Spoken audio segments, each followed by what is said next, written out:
Today is a general chat.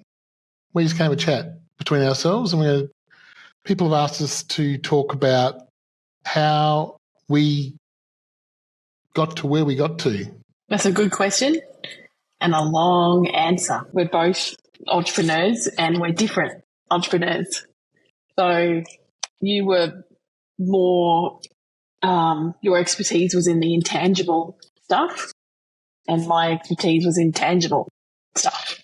You were in your 30s, I was in my late 20s. So you were 27. Yeah, we were both doing our own thing and neither of us really worked much for other people. We did it, kind of didn't work out that well. To toe the line that, I suppose, to build someone else's dream is really hard when you've got a bunch of your own. Other people don't necessarily want you to be successful.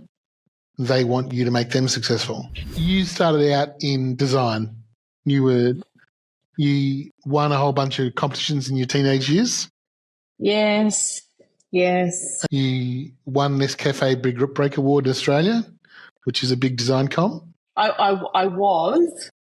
I don't like to use this word lightly, but I realise it is true. My auntie just died and she's responsible for it, but I was a child prodigy. I did do things as a child that most adults couldn't do. And so you went from that to your own shop? Yes. Well, I got a job, see. Someone wanted to snap me up because I was so talented, got a job, and which required me to move to a very small tropical Queensland surfing town and be a designer in their surfwear factory. And yeah, they just wanted to surf and they wanted me to run the business. And design. And I was 19. So I said to them in my interview, I don't want to be responsible. I am talented. Yes, I understand that. But I'm also young and I don't want to be responsible for running someone's business. So if you're in financial trouble, tell me now because I'm not the right person for you.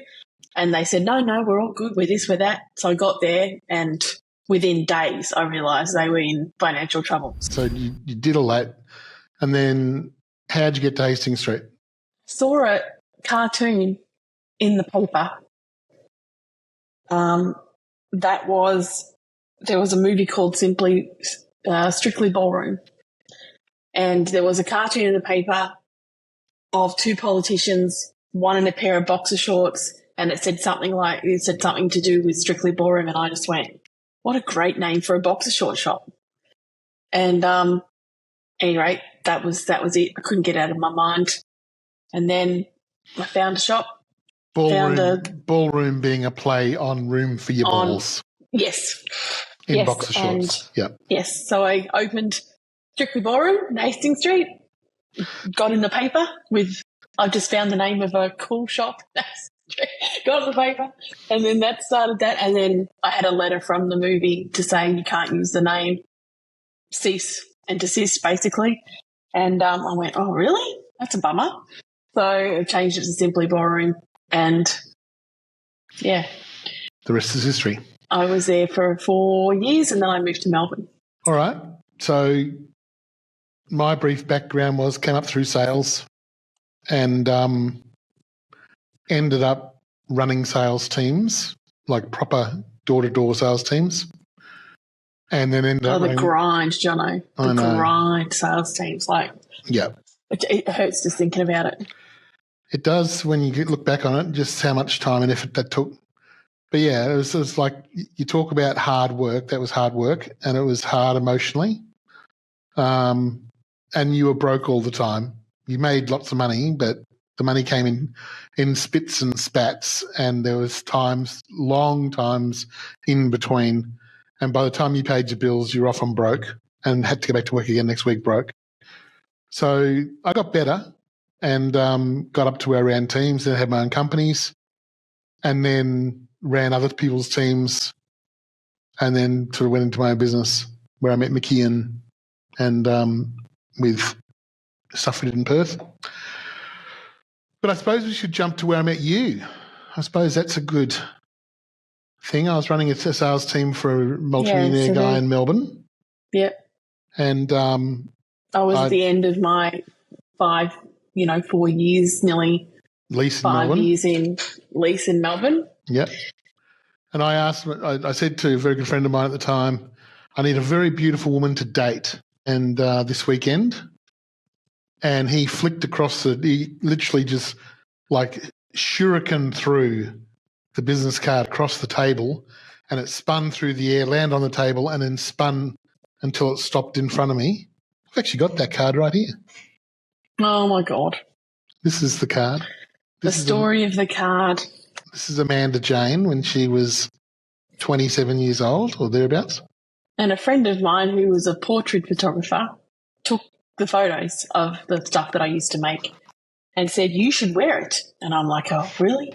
And she finally convinced me to do that. And then, that was at the end of a very long day of taking photos, and I was so over her and over all of it. I was just sitting on the step. She took my photo and then she said, you have to use that on all your stuff for your shop. I'm like, no, that won't be happening. And she goes, no, I'm telling you, you have to. So I thought she was at me because I used to live in the apartment next to her, and she was at me for day after day after day. You got to use that photo. You got to use that photo. And finally I went, oh, all right.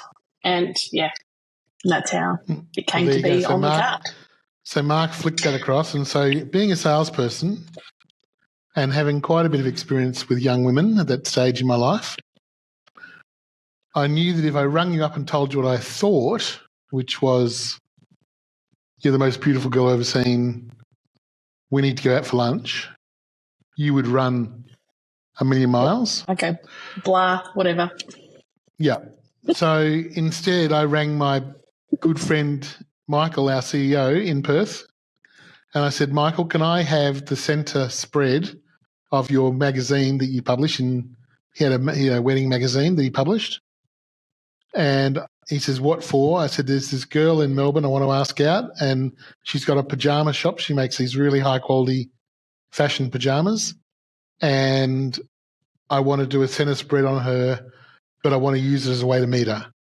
And Mickey, being Mickey, said, okay, the centre spread's yours. And so as long as it doesn't cost me anything. As long as it doesn't cost anything. So, yeah. You can do it. So I rang Amanda and I left a message on a voice machine. And I was what you would call a C-grade celebrity at the time, because I was doing a lot of on radio advertising at the time, and people knew my voice. So I said something along the lines of, I don't know if you know me, my name's Jonathan Bosanquet, and don't know if you've heard of me or know me or whatever, but I've just got your card here in front of me, and a friend of mine has asked, could I come out and have a look at your shop? And he hasn't been, and Mickey had just been in Melbourne, but he had to go back to Perth for business. And so I sort of framed this a little bit that, Mickey wasn't able to catch up with you. So he's asked me, could I do it? And so I'd like to take you out for lunch, have a talk about your business. I want to have a look at the shop. And if we think it's appropriate, we've got a centre spread in whatever magazine it was. At the end of lunch, what happened? Can you remember? You asked me out the next night and I said I was free. And then I went, shit. And you went, what? And I said, my girlfriend told me that if someone asks you out, you always have to check because you're busy and booked. And so I broke the rules. The second I had the opportunity to break a rule, I broke the rule, and that was it, really. So that was it. It was all over Red Rover. So, yeah. So she's put up with me all this time, 22 years. Well, apart from all that shenanigans, we did it off straight away. So, yeah. We did. Yeah. All right. So let's skip forward. We did a whole bunch of shit between then and now. So I was a millionaire when I was younger for a brief couple of seconds. I ended up running a very big sales team, 16-person, direct sales still, but much more corporate. And we had very big advertising budgets, and we sold $12,000 product. And I was very good at it, and I ran the team and trained the team, and I made a lot of money. And you were not only a good salesperson, you were a great leader. And all the guys that worked for you loved working for you. All like showed up. You never had a problem with people being half-assed about a really difficult job. So, I mean, yes, you had guys come and go, but you also had a large group of guys that were just stuck with you to the point where when it went pear-shaped, they all came round to our house and said, we'll follow you. We'll leave this guy. Well, hang on. We should say when it went pear-shaped. Oh. I had contracts. So the contract was I had to build the business to this size, and if I did, all my money would come through. And so I built the business to that size. So I did all the hard work of building it all up over 3 months, 4 months. I think it was 4 months. And we got to that size. We just hit our first major target, which means my money would unlock and I'd make millions. And I had share options in that company. It was a publicly traded company. And they sacked me. Instead of paying me out what they owed me, they sacked me. And so I had a lot of money. So I said to Amanda, let's go to Tasmania, which is an island at the bottom of Australia. It's part of Australia, but it's one of the islands. And let's go to Tasmania for a week and we'll just decompress and work out about what we're going to do. And when we got back from Tasmania, my PA and the whole team had come around to our house and basically said, if you want to start your own version of this, we'll back you. We'll come with you, which was a really big thing because these sort of businesses, there's as we worked out, there's a 4-month incubation period where it doesn't make much money, and it's a big boys game. It was $500,000 to start, and that was 20 years ago. So it was $500,000 to start. So yeah, it was a big thing for them to say that, and so they were all going to leave him and come and work for me if I wanted to do it. And so I turned to Amanda. We were well off. And I turned to Amanda and said, well, what do you think? And your answer was, what's the worst that can happen? And famous last words. Well, that. I think we've both lived our life by that, haven't we? It's like, yes, if you look at what's the worst that can happen and you can live with that, and the worst that could happen was we go broke, and we've been broke. And so we took it and we did it, and we started Mint, which was our company, and it was this similar product. It was a share trading type system. I had good money. We had started having kids, and that sort of led into the next very long period of time where you're raising kids. I kept my business going after 2 of them. Had the first 2, and then the third time I said to Jono, I'm out. I gotta stay home for a few years. Yeah. If 3 kids in 3 years doesn't tell me that I've got to stay home, then I don't know what will. I need to say this part is when they stole my stuff, I was heartbroken. Yeah. I was actually heartbroken. I was a producer and a creator, and they took the thing from me that I thought you couldn't take from someone. And I was heartbroken. And I said, that's it. I'm not sewing anymore, not in the garage anymore. And I said, what can I do? Like, what can I do? This is all I've ever done. And I think I was turning 40, wasn't I? And I said to you, I need to do something else. So you said, well, my skills, I could do real estate. And I said, oh, maybe I could do that too. And so I did the get your license course, out of the cereal box 3-day course or whatever it was. And all of a sudden I'm a real estate agent. You need to be super qualified to sell real estate, yep. I was like, is that it? Is that all I had to do? So that started us on a course for real estate, which interestingly has come up a bit lately because it's very similar to what we're doing now, because we decided that real estate, doing it the way everyone else was doing it, wasn't good for people. Well, I think we should take a step back from there, because when we started, we just said, you know what, we'll be ethical real estate people. So we started a real estate company and we called it Love, Love, Love Real Estate. And Amanda designed a very Melbourne, we got told by a design expert logo guy at one stage. It was too classy. It was too classy for Queensland. They're much more down to earth people, so we changed it. But Love worked really well, and the marketing strategy we used in that was really good. We took like parables and homilies and home truths and stuff, and we wove them into stories, and we bought the back page of the Yamundi magazine every week, and we put that story on the back. Yeah, and we had people actually stop into our office, and tell us how much they loved our back page. Yeah, so our back and it page had nothing to do with real estate. Yeah, we used a marketing strategy where you don't talk about what you sell and what you do. You talk about what the people you want to talk to are interested in. And that led us – we did well with Love. Love was a good brand, and we got past the part where you don't make any money, and we got to the part where we made money.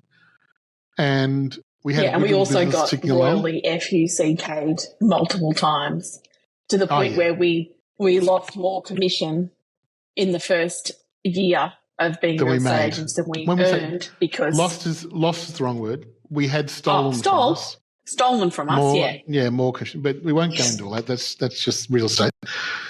We ended up in this really weird situation where we had just enough sales each month to pay all the bills, and Jet was doing full-time tennis, and Sam was doing, a lot of dancing, and Beth was doing whatever she wanted to do.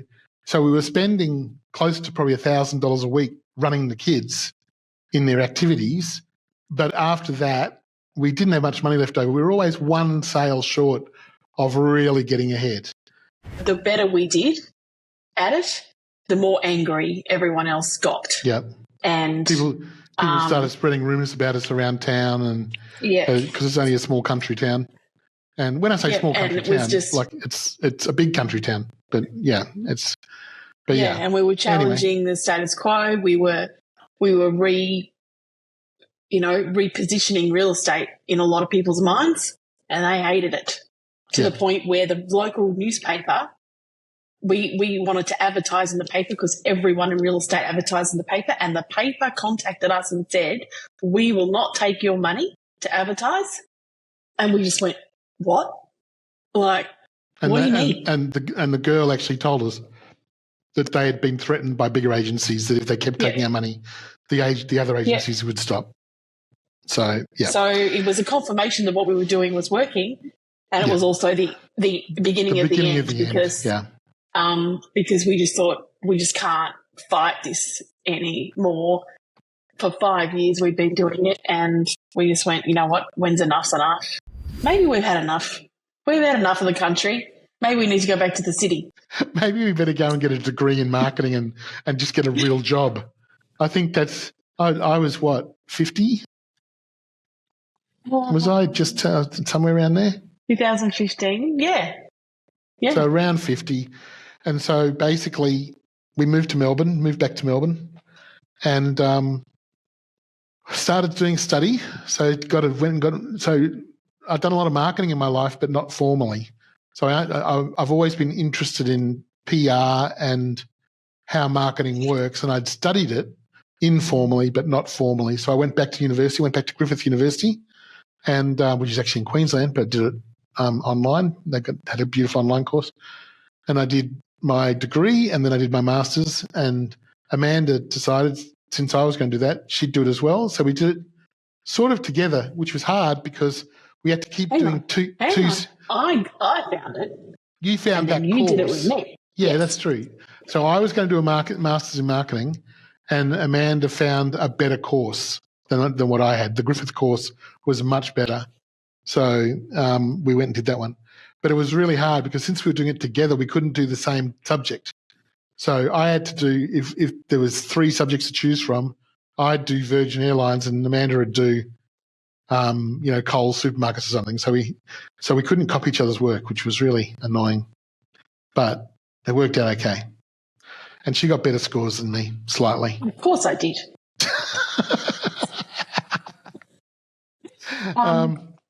During this time, we had kids at high school. Then we had our youngest leave high school.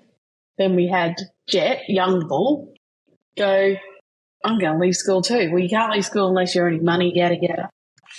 And so he figured out a way to play games for almost a full-time salary, which we're just like, that's really annoying. We should probably frame that how it actually was. So his sister, Beth, came in one day at 14 years. Was she 14? 15. No, 15. She was 15, and she came in and she said, I want to quit school. I hate school. It's not for me. The boys are much smarter than me. I'm not very smart. And we said, that's just a lie. You all got A's all through school. You're all smart. She goes, no, I hate school. It's not for me. I can't do it. And so me being the genius I am said, I'll tell you what, Beth, if there's 2 weeks school holidays coming up, stay at school until the 2 weeks school holidays. And then in that 2 weeks, totally impossible to do this, but in that 2 weeks, if you can get an apprenticeship, then you can leave school. But you can't leave school without an apprenticeship. Yeah, we just said she'll and never Amanda do it. and I were high-fiving ourselves behind when she left the room. We were like, woo! I know, how She's clever are going we? back to school. She's going back to school. And about a week later, she had 2 apprenticeships offers and a third and a possible third. And a third one begging her for a second interview. And we were just flabbergasted. So she left school at 15, just walked out, and she's just completed her hairdressing apprenticeship now this last couple of months. She's a fully qualified hairdresser and doing very well in a high-quality studio. But then that wrecked Young Bull. So Jet just totally lost it. Him being at school when Beth wasn't, his brain just couldn't handle it. And then he came in one day and said, I'm just going to do some wow stuff while I'm looking for an apprenticeship. And we said, what do you mean do some wow stuff? He goes, I can sell some runs where I take people through and help them get good gear. Well, he earned $50,000 doing that. And that we said, well, you know what? If you can make money out of gaming, you can leave school and so he did. And then you found the gala note. Yep. And then Jet gets in the van. Jet helps me one day and says, who else spent $1,500 on a JPEG? And I'm like, what? What are you talking about? And he started telling me, and I'm just like, I don't understand what you're talking about, but it sounds insane. I'll just keep doing my thing. Thanks. Yeah. So it kind of went, while we were studying, we kind of went in 2 different directions. I stayed doing the job, keeping all the bills paid and everything. And then you guys... Through the study, you actually did a marketing plan for one of your friends' businesses, and then they hired you full-time to actually run their marketing for them while you were still studying. Yeah. And so you're doing a master's degree in marketing and running a full-time orange juice company's marketing.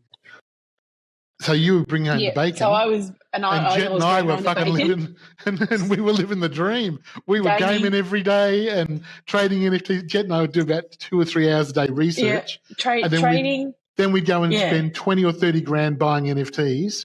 Yeah. In like half an hour. And then we'd flip them. We'd flip them 2 or 3 hours later or 5 hours later or the next day and make 20 or 30 grand, 1,000 profit. I know. It was so insane. I was just like, it must be all made up. I just totally switched off to it all because I didn't want to know. I just thought I'll just keep doing what I'm doing and we won't get, all the bills will be paid. We won't get evicted. I don't know what the boys are fucking doing, but I'll just, they whatever there is they're making, they can just keep doing that. And let's just see what happens. The analogy ended up being that selling drugs couldn't be this easy. It was so stupid. The money was so stupid. It was insane. And Jet had a real knack for understanding what was good and what wasn't. And then I had the knowledge because I'd studied not NFTs, but I studied crypto in 2017's bull run and then started writing a book on Bitcoin. Yeah, you're always interested in it. Yeah, well, from 2017. Not early enough, unfortunately. I wish I'd got into the cycle before, but anyway. And we finished our degree at the end of that same year, 21. Yep. And then the master's degree, the master's degree. And then over the Christmas and stuff was all about how do we do this? So how do we make a gaming company? Yeah. Yeah. Well, that was all out of the gala thing because while Amanda had been doing an orange juice company, I'd been working with a gaming company in Melbourne doing marketing for them. So, and I'd raised them $1 million from gala. And raising money, So, and so that's how we found out about the gala node and all that sort of stuff. So that is how we got from there to here. From there to here. When I look back on it, it's a crazy journey. People should understand that our everything is in this. We don't even own a house. Yes. We've put every cent we have into this. We left our whole life. We left our home. Yeah, we left our family, country. Everything in Australia to pursue this project in the best way that we could. Yeah. And we've brought to this project everything that we are. So we've got everything that we have, we've put into it, and we've brought all of our experience from our life to it.